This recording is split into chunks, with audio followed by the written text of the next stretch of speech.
Welcome to Chapter 10, Social Emotional Development in Adolescence. In this chapter, we will cover the following major topics: identity, families, peers, culture and adolescent development, and finally, adolescent problems. In this first video, we will be dealing with the topic of identity. We can say that identity is made up of many different parts. We often speak of it as being one thing. This person has an identity, or this person doesn't yet have an identity. And you'll hear me talk about those that lack identity and those that have it, or those that are in the process of forming it. And it will sound like I'm talking about it as one thing, but in a sense, you have an overall identity, but it's really made up of many separate parts. You can see a list here. You have a vocational or career identity, and this is the one that's seen as the most important in U.S. society. When we think about you know somebody moving from adolescence to adulthood, more than anything else, more than any of these characteristics, we look at, are they settled into a career? Do they have a path in life towards one certain career or position? Or once you're established into a career or a vocation or a career, then we often see that person as being different, as being more adult-like rather than adolescent. Some of the other aspects of identity are political or religious identity, relationship, achievement, intellectual identity, sexual identity, cultural or ethnic identity, interests, personality identity, physical identity. So, I mean, there's many different aspects and parts. And you don't necessarily form an identity in all of these areas at once. I mean, you do it in pieces. Um, it's a long drawn out process spanning years and years. It takes place in bits and pieces. Decisions are not made all at once, but have to be made again and again. I mean, you may make a decision and then go back on it and then change your mind, and then so it doesn't happen neatly. It doesn't happen quickly, or it doesn't happen all at once. It is built up in bits and pieces over time. In Erikson's view of identity, remember, Erikson is the one with 8 lifespan stages with a crisis in each stage. His stages are referred to as psychosocial stages. This stage in adolescence, identity versus identity confusion, is his 5th out of 8 stages. So far, the stages have been trust versus mistrust in the first year, and then it went on to autonomy versus shame and doubt between 1 and 3, and then it was initiative, was between the ages of was 3 to 6, and then he had initiative was number 3. Number 4 was a sense of competence. It was, oh my goodness, I'm forgetting the name of it. Oh yeah, industry versus inferiority during the elementary school years, where you gain a sense of competence that you can accomplish things and build things and do things well. And then his 5th stage is adolescence, and it is about forming an identity, meaning figuring out who you are and where you're heading in life. So a sense of identity is a realization of what's important to you, and including your morals and your values, and like I said, where you're heading as well. Like, do you have plans for a family? Do you know what career you're going to pursue, or what career you're going to stick with? I mean, it is, just knowing yourself, I guess, knowing yourself and knowing where you're heading. So uh, Erikson speaks of adolescence as being a time of psychosocial moratorium. And he defined this moratorium period as a gap, the gap that exists between childhood security and adult autonomy. So in childhood, you're very secure. You don't have to know where you're heading. You don't make decisions, most of your decisions for yourself. You're very secure as a child. People look after you and make decisions for you. And when you become an adult, eventually you have adult autonomy. You're autonomous, meaning that you're on your own. You're supposed to be independent. You make your own decisions. You have to rely on yourself. I mean, that's a huge gap in childhood. You know, nothing. You don't have to do anything for yourself. You don't have to make any decisions. In adulthood, you make all of your own decisions. You rely on yourself. So in between is the adolescent period. This is what he means by psychosocial moratorium. It's the gap that exists where you have to transition from that childhood security to that adult autonomy. As in order to do that transitioning, you experiment with different roles and experiment with different identities during adolescence, and through this experimentation, you find out what works for you and what's right for you, and you adopt those identities, or those ways of being. Um, if you think about an adolescent and think about your own adolescence, some adolescents may go through periods where they dress very differently than other periods. They might go.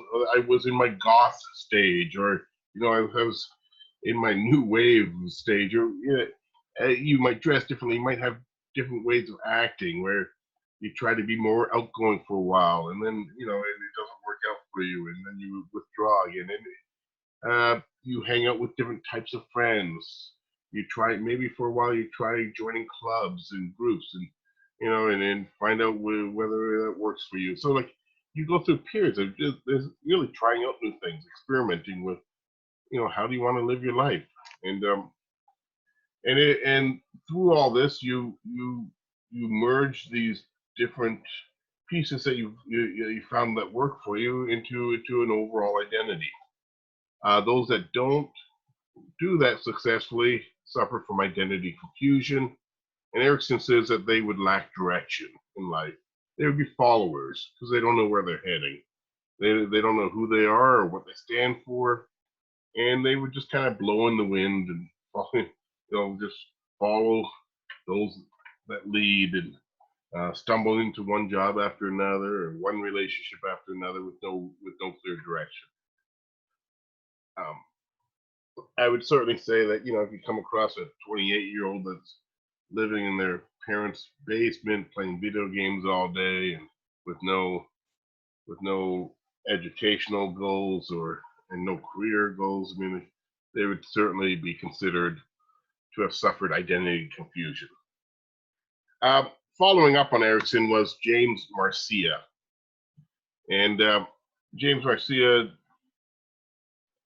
followed up on this idea of identity, and he came up with 4 identity statuses based on two major variables, crisis and commitment. You come up with the 4 statuses. So the variable crisis is, have you explored alternatives? Meaning, are you asking yourself tough questions? Like, have you started exploring what you want to major in, for instance? Have you started exploring, what kind of job you plan to eventually have? Or so are you exploring alternatives? And that's crisis. Commitment is, have you made a commitment? Have you chosen one? Have you picked a direction? And so in each case, you could have a yes or no, that you are in crisis, you're thinking about options, or you're not, or you have made a commitment, or you haven't. And then it based on the answers, you come up with these 4 statuses that are listed here. I'm going to go to the next page as I talk about these four statuses. One of them's missing here, but you can see on the left you have the crisis and commitment variables listed, and then you've got for each identity status, you either the crisis or commitment is either present or absent. The one column that's missing is identity achievement. I don't know why they only did 3 columns in this chart, but anyways, you could add a 4th column, identity achievement, and it would be present. You've gone through crisis and you've made a commitment.